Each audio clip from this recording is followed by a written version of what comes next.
जय हिंद मित्रों, आप सभी का अग्निवीर फ्री एकेडमी में हार्दिक स्वागत है। मित्रों, अगर आप नए हैं तो चैनल को लाइक एवं सब्सक्राइब कर दें और अपने मित्रों में अधिक से अधिक शेयर कर दें। मित्रों, आपकी इतिहास की क्लास लगातार चल रही है।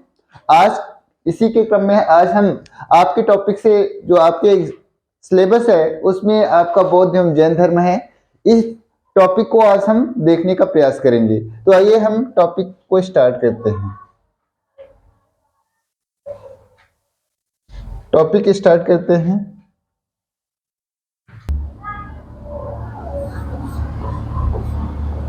धर्म, सबसे पहले हम बौद्ध धर्म के बारे में बात करेंगे।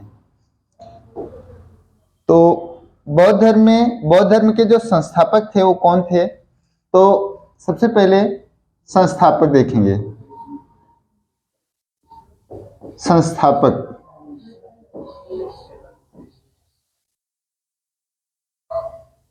संस्थापक कौन थे? तो बौद्ध धर्म के जो संस्थापक थे गौतम बुद्ध थे। कौन थे? तो गौतम बुद्ध थे। गौतम बुद्ध, इन्हें लाइट ऑफ एशिया भी कहा जाता है। गौतम बुद्ध थे।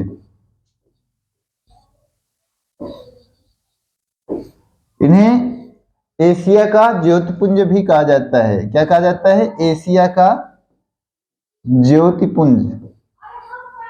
एशिया का ज्योतिपुंज किसको कहा जाता है? तो आपको बताना है, गौतम बुद्ध को कहा जाता है ज्योतिपुंज।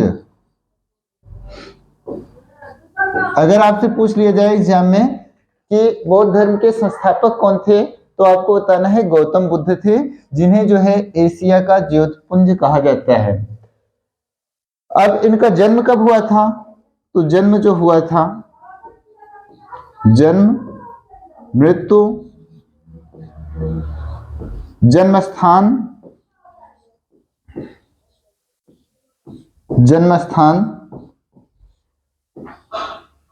इनके पिता का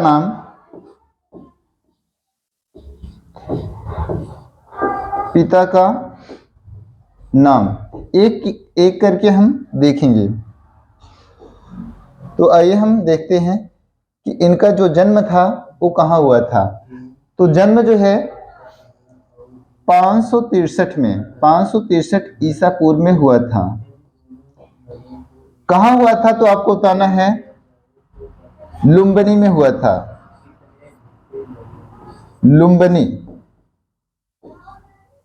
लुम्बिनी कहाँ है? तो आपको बताना है नेपाल में है। वहां पर इनका जन्म हुआ था। मृत्यु जो है 483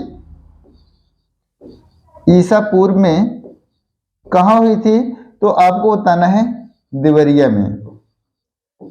में चुंद द्वारा अर्पित भोजन करने से इनकी जो है डेथ हो गई थी। इनके पिता का नाम जो है शुद्धोधन था। शुद्धोधन जो है शाक्य गणराज्य के मुखिया थे। पिता का नाम पूछा जाता है शुद्धोधन। इनके जन्म के 7वें दिन ही इनकी जो है माँ का नाम जो है महामाया देवी था। उनका जो है निधन हो गया था। तो माता का नाम क्या था? तो माता का नाम महामाया देवी, महामाया था। और इनका पालन पोषण किसने किया था? तो इनकी सौतेली माँ जो है प्रजापति गौतमी ने किया था। पालन पोषण अगर आपसे पूछ लिया जाए, पालन पोषण किसने किया था? तो आपको बताना है पालन पोषण इनका जो है, इनकी जो सौतेली माँ, पालन पोषण सौतेली माँ प्रजापति गौतमी ने किया था। सौतेली माँ कौन थी? तो आपको बताना है सौतेली माँ जो थी प्रजापति गौतमी थी। इनका पालन पोषण किया प्रजापति गौतमी नाम है। तो आप नोट करते चलिएगा। प्रजापति गौतमी इनकी माता का नाम, जिन्होंने इनका जो है पालन पोषण किया था। 16 वर्ष की अवस्था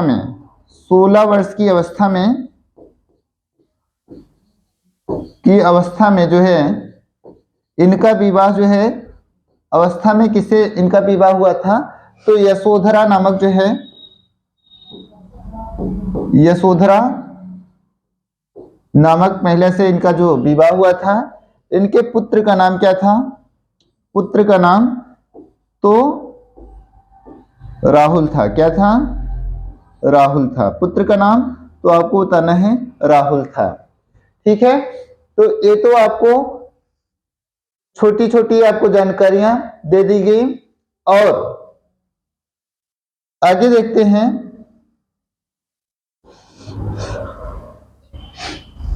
तो अगर आपसे पूछ लिया जाए पुत्र का नाम क्या था, तो आपको बताना है राहुल था। पत्नी का नाम यशोधरा था। पालन पोषण किसने किया? सौतेली मां प्रजापति गौतमी ने। इनकी मृत्यु को किस कैंटोन से ज्ञात किया जाता है? तो बुद्ध की एग्जाम में आया हुआ है क्वेश्चन, बुद्ध की मृत्यु के बारे में कैंटोन अभिलेख, चीनी जो है कैंटोन अभिलेख से जानकारी हमको मिलती है। कैंटोन अभिलेख, कैंटोन अभिलेख जो है कहाँ का है? तो चीन का है। वहां से हमको गौतम बुद्ध के बारे में जानकारी प्राप्त होती है।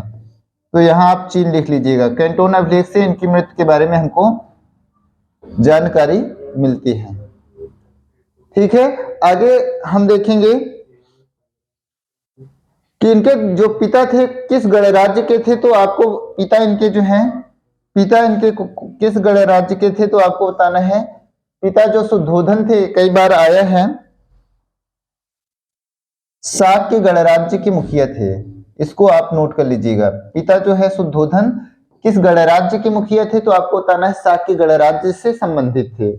लुम्बिनी कहाँ है, तो आपको बताना है नेपाल में। इनका जो है निधन 483 ईसा पूर्व में देवरिया में हो गया था। देवरिया कहाँ है, तो उत्तर प्रदेश में है।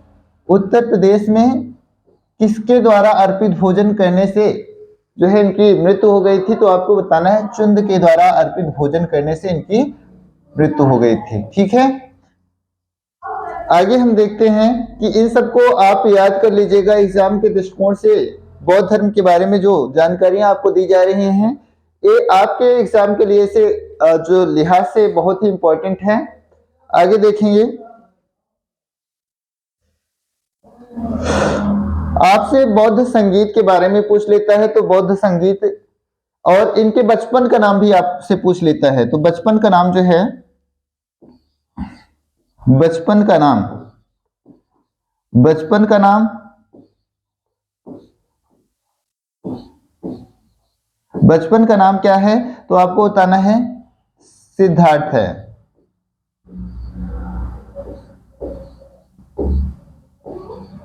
बचपन का नाम क्या है, तो आपको बताना है सिद्धार्थ है। ठीक है, आगे देखते हैं कि बचपन का नाम आपको याद हो गया। और इन्होंने पहली बार जब नगर भ्रमण करने गए थे, प्रथम बार नगर भ्रमण करने जब गए थे, तो इन्होंने कितनी चीजें देखी थी, तो 4 चीजें देखी थी। तो 4 चीजें कौन कौन थी? 4 दृश्य इन्होंने देखा था। इन दृश्यों को देखकर ही इनका जो मन था वो विचलित हो गया इन संसारिक माया मोह से, क्योंकि इनके पिता जो है ये चाहते थे कि हमारा पुत्र जो है, जब इनका जन्म हुआ था तो इनके पिता ने जो है विद्वानों से दिखाया था। तो विद्वानों ने बताया था कि आपका जो पुत्र है ये बड़ा होकर के सन्यासी बनेगा। तो ये चाहते थे कि एक ही पुत्र है वह सन्यासी न बने, इसलिए इनके महल में सारे ऐसो आराम कर दिए गए थे। तो पहली बार जब नगर भ्रमण करने जाते हैं तो इन्होंने 4 चीजें देखी जो अभी तक इन्होंने कभी नहीं देखा था। पहला जो है बूढ़ा व्यक्ति। क्या देखा? बूढ़ा व्यक्ति। तो इनके साथ जो भ्रमण करने गए थे उनका नाम क्या था? चन्ना था। क्या नाम था? चन्ना था। तो बूढ़ा व्यक्ति इन्होंने देखा। तो इन्होंने अपने सारथी चन्ना से पूछा कि ये कौन है, क्यों ऐसे जो है चल रहा है। तो चन्ना ने बताया कि हर व्यक्ति की ये अवस्थाएं होती हैं। व्यक्ति जो है बचपन के बाद उसकी युवा अवस्था आती है, प्रौढ़ावस्था आती है, फिर उसके बाद क्या होता है कि वह व्यक्ति जो है बूढ़ा हो जाता है। तो यह सांसारिक सत्य है कि व्यक्ति जो है बूढ़ा भी होता है। उसके बाद इन्होंने देखा था बीमार व्यक्ति जो अपनी बीमारी से कराह रहा था, बीमार व्यक्ति। और इन्होंने देखा था एक आपका शव देखा था, शव मतलब मुर्दा, कुछ लोग उसको लेके जा रहे हैं और राम राम बोल रहे थे, शव देखे थे। और इन्होंने एक और क्या देखा था, सन्यासी। सन्यासी जो है अपने में मस्त है। तो ये चार चीजें इन्होंने पहली बार जो नगर भ्रमण करने गए थे, इन्होंने ये चीजें देखी थी। तो इसको आप नोट कर लीजिएगा, कई बार एग्जाम में पूछा जाता है कि उन्होंने कौन कौन सा दृश्य देखा था, तो आपको पता होना चाहिए। आगे हम लोग, इन्होंने 29 वर्ष की अवस्था में 29 वर्ष की अवस्था में गृह त्याग किया। गृह त्याग मतलब होता है इन्होंने अपने घर को छोड़ दिया। कितने वर्ष की अवस्था में, तो आपको बताना है 29 वर्ष की अवस्था में इन्होंने गृह त्याग किया था। गृह त्याग को बौद्ध धर्म में क्या कहा जाता है, तो महाभिनिष्क्रमण कहा जाता है। क्या कहा जाता है, महाभिनिष्क्रमण कहा जाता है। महाभिनिष्क्रमण कहा जाता है, नोट करते चलिएगा, महाभिनिष्क्रमण कहा जाता है गृह त्याग को। कई बार एग्जाम में आया हुआ है। 29 वर्ष की अवस्था में इन्होंने क्या किया, गृह त्याग किया। पहले इनको शिक्षा, जब गृह त्याग करने के बाद इनको जो है अलार कलाम नामक, अलार कलाम जो है इनके जो है पहले शिक्षक थे। अलार कलाम पहले शिक्षक थे जिन्होंने इनको शिक्षा दी थी। उसके बाद इन्होंने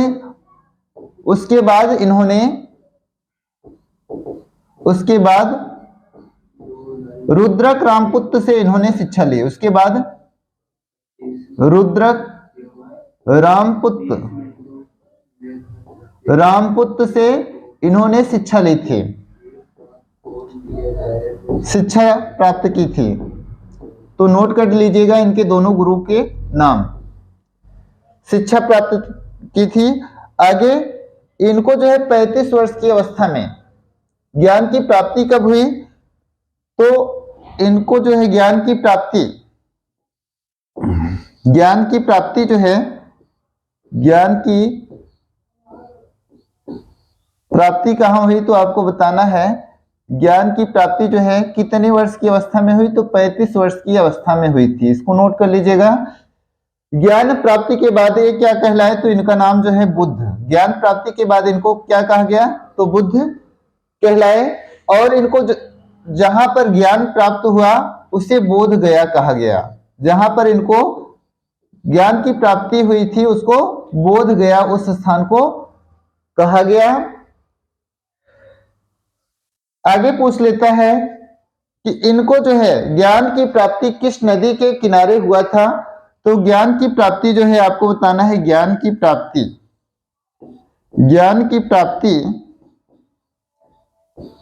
प्राप्ति इनको किस नदी के, तो आपको बताना है निरंजना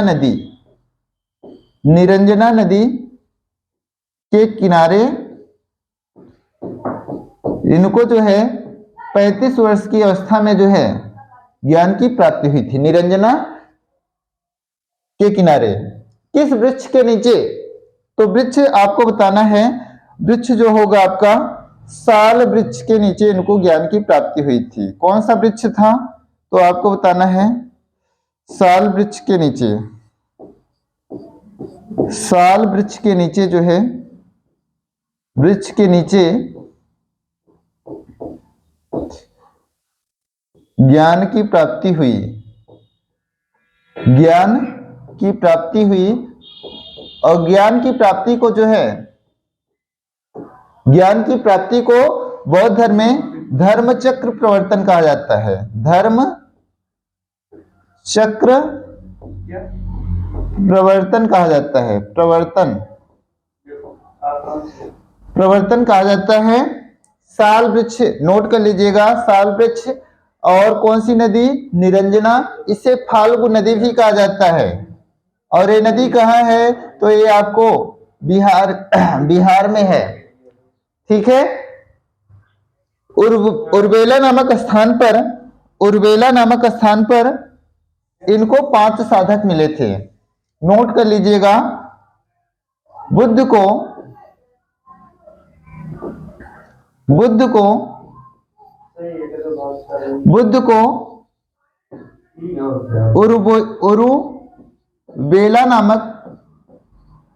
उरुबेला नामक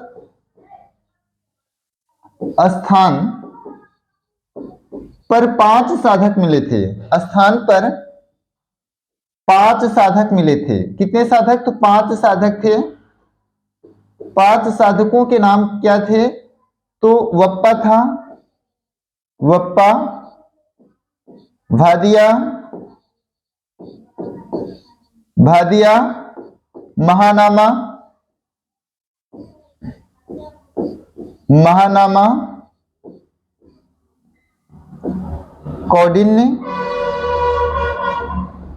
कौडिन्य और अस्सागासी।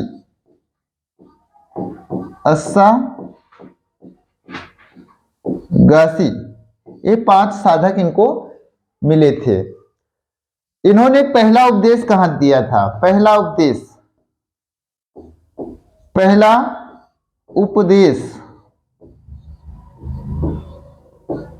उपदेश इन्होंने कहां दिया था? तो पहला उपदेश जो है इन्होंने सारनाथ में दिया था। सारनाथ में दिया था, जिन्हें जो है क्या कहा जाता है? धर्मचक्र प्रवर्तन। यहां पर इसको कट कर दीजिएगा, यहां पर लिख लीजिएगा धर्मचक्र प्रवर्तन।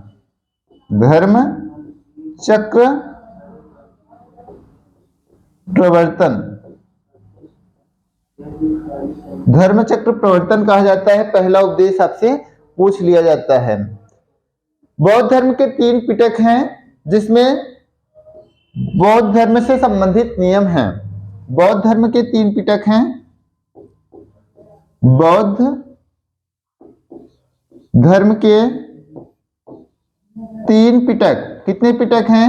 3 पिटक हैं। 3 पिटक में क्या है? तो आपको बताना है बौद्ध धर्म से संबंधित 3 पिटक हैं, जिसमें क्या है? जिसमें है बौद्ध धर्म से संबंधित नियम, जिसमें बौद्ध धर्म से संबंधित नियमों का उल्लेख है। बौद्ध धर्म से संबंधित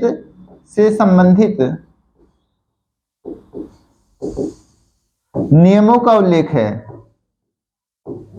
नियमों का उल्लेख है।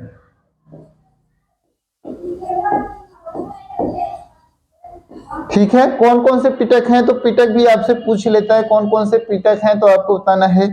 तीनों पिटक के नाम आप नोट कर लीजिएगा। सुत पिटक, विनय पिटक और अभिधम्म पिटक है। सुत पिटक, विनय पिटक, सुत पिटक, विनय पिटक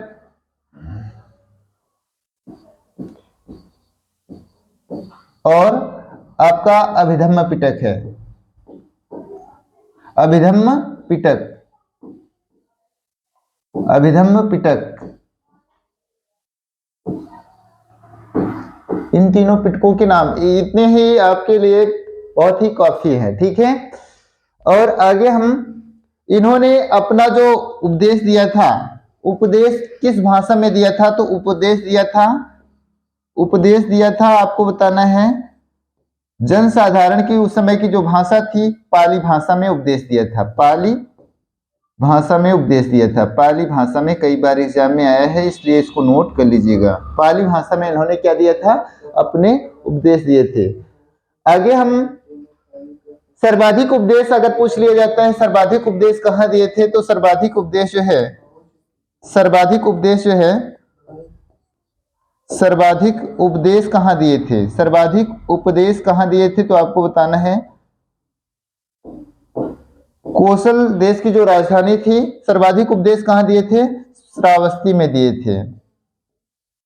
श्रावस्ती में इन्होंने सर्वाधिक उपदेश दिए थे, इसको आप नोट कर लीजिएगा, श्रावस्ती। ठीक है, आगे। और 483 ईस्वी में जब इनकी डेथ हुई थी तो उसे क्या कहा जाता है बौद्ध धर्म में? महापरिनिर्वाण कहा जाता है। यहां पर लिख लीजिएगा, ऊपर ही आप नोट कर लीजिएगा, इनकी मृत्यु को जो है महापरिनिर्वाण कहा जाता है। महापरिनिर्वाण नोट कर लीजिएगा। 483 में इनकी जब डेथ हुई है तो आप इसको महापरिनिर्वाण जो है बौद्ध धर्म में कहा जाता है। महापरिनिर्वाण,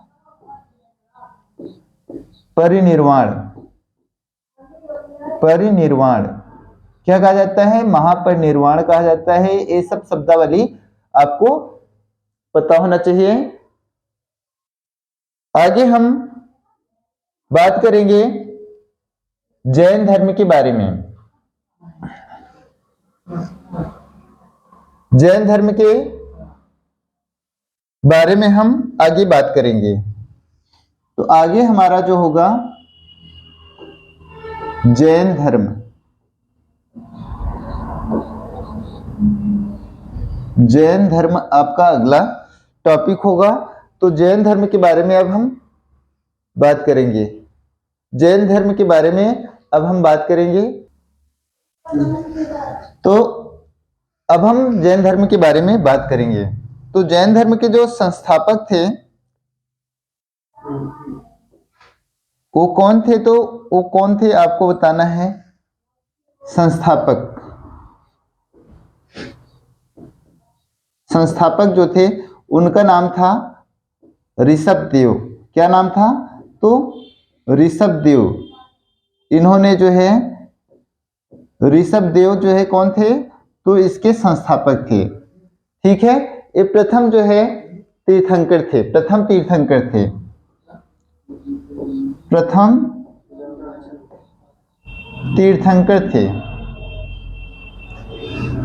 तीर्थंकर कितने तीर्थंकर हुए थे? तो आपको बताना है तीर्थंकर की संख्या कितनी थी। तो आपको बताना है तीर्थंकर जो थे यहाँ पर, तीर्थंकर जो है 24 थे। 24 तीर्थंकर थे। जैन धर्म का वास्तविक संस्थापक किसे कहा जाता है? जैन धर्म का, जैन धर्म के, जैन धर्म के वास्तविक संस्थापक, वास्तविक संस्थापक, वास्तविक जो संस्थापक थे वो महावीर प्रसाद को कहा जाता है। किसको कहा जाता है? तो आपको बताना है महावीर स्वामी को कहा जाता है। महावीर स्वामी, महावीर स्वामी का जो प्रतीक चिन्ह है वो क्या है? सिंह है। ठीक है, नोट कर लीजिएगा। आगे हम लोग देखेंगे जैन धर्म में कितने तीर्थंकर थे। तो आपको बताना है 24 तीर्थंकर थे। अब हम महावीर स्वामी के बारे में बात करेंगे। महावीर स्वामी जो जैन धर्म के कौन से तीर्थंकर थे? तो आपको बताना है 24वें तीर्थंकर थे। 24वें तीर्थंकर थे। तीर्थंकर जन्म कब हुआ था? जन्म, यहां पर भी हम जन्म देखेंगे, मृत्यु देखेंगे, जन्म स्थान देखेंगे। जन्म स्थान,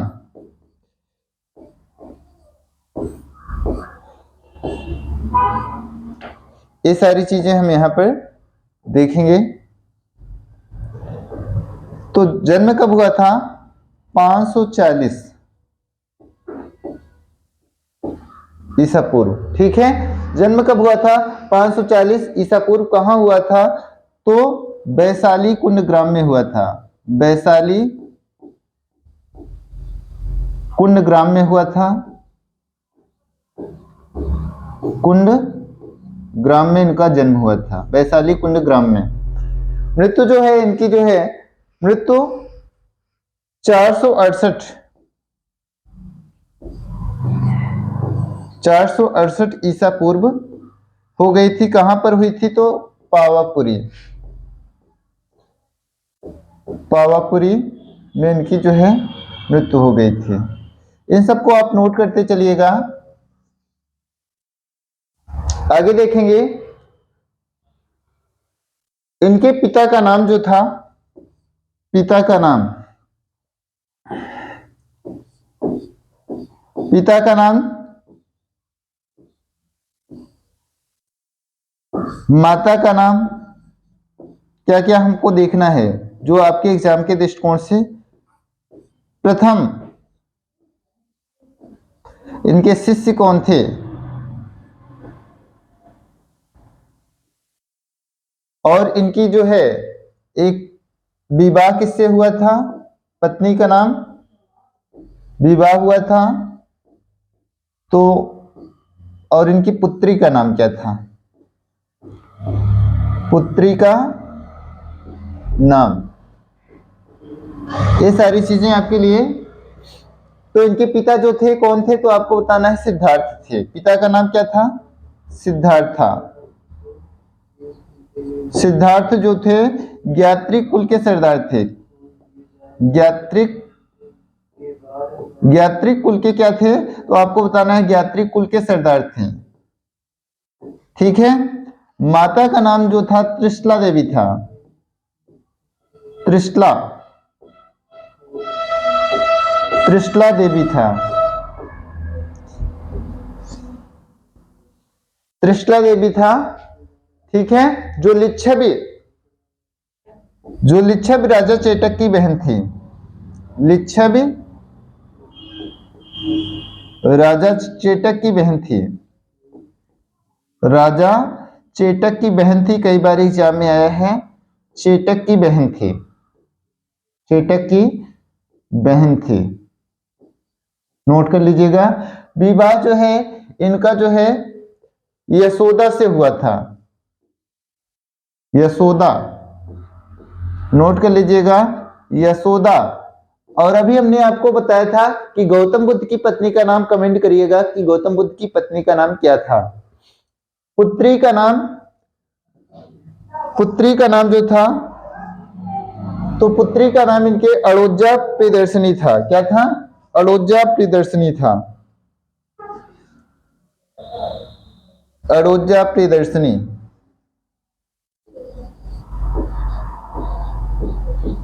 अड़ोजा प्रियदर्शनी।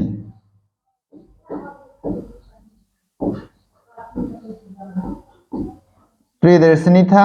इन सबको आप नोट करते चलिएगा और अपनी रिवीजन कॉपी को बार बार रिवाइज करते रहिएगा। जो इनके पहले जो शिष्य हुए वो अड़ोजा प्रियदर्शनी के जो पति थे उनका नाम था जामिल। पहले जो प्रथम शिष्य हुए तो आपको बताना है जामिल हुए इनके,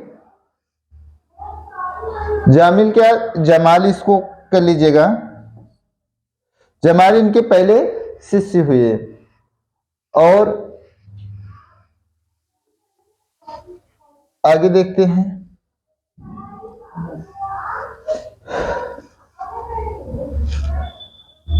बौद्ध जैन धर्म के 3 रत्न आपसे पूछ लेता है।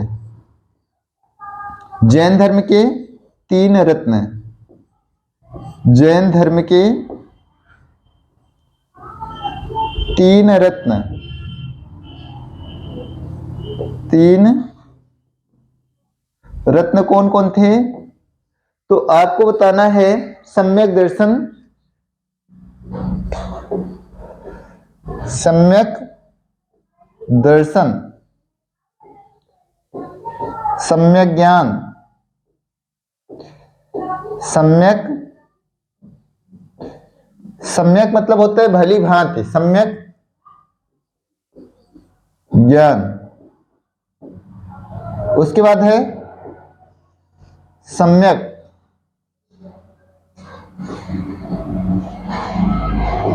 कर्म। कोई काम करिए तो आप ध्यान से करिए, कोई चीज देखिए तो ध्यान से देखिए, और कोई ज्ञान अधूरा नहीं होना चाहिए। ठीक है। जैन धर्म और बौद्ध धर्म दोनों, याद रखिएगा, पुनर्जन्म में विश्वास करते थे। जैन धर्म एवं बौद्ध धर्म दोनों, नोट कर लीजिएगा।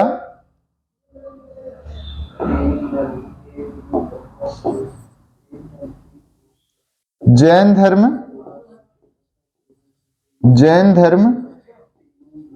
एवं बौद्ध धर्म, बौद्ध धर्म जो है पुनर्जन्म में विश्वास करते थे, पुनर्जन्म में विश्वास करते थे।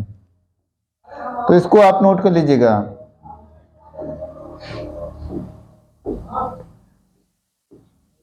पुनर्जन्म में विश्वास करते थे, नोट कर लीजिएगा। ठीक है। जैन धर्म एवं बौद्ध धर्म दोनों धर्म जो है पुनर्जन्म में विश्वास करते थे।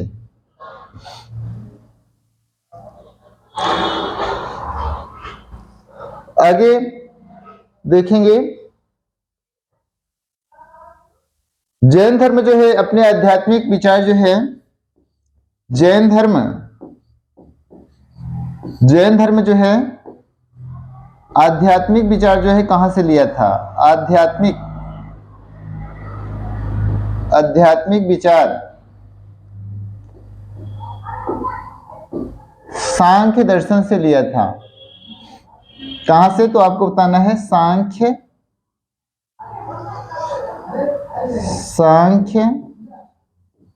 दर्शन।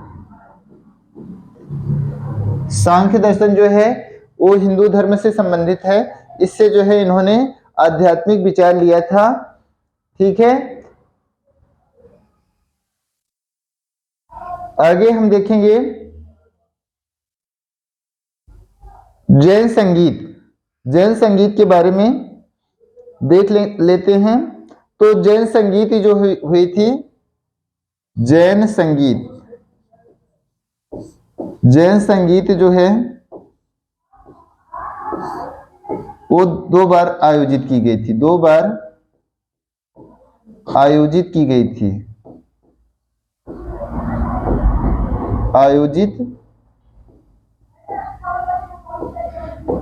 थी, नोट कर लीजिएगा।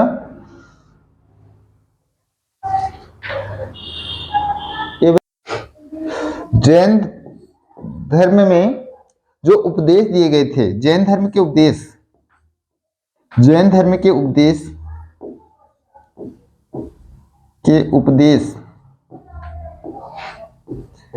अर्धमागधी भाषा में दिए गए थे, अर्धमागधी भाषा में दिए गए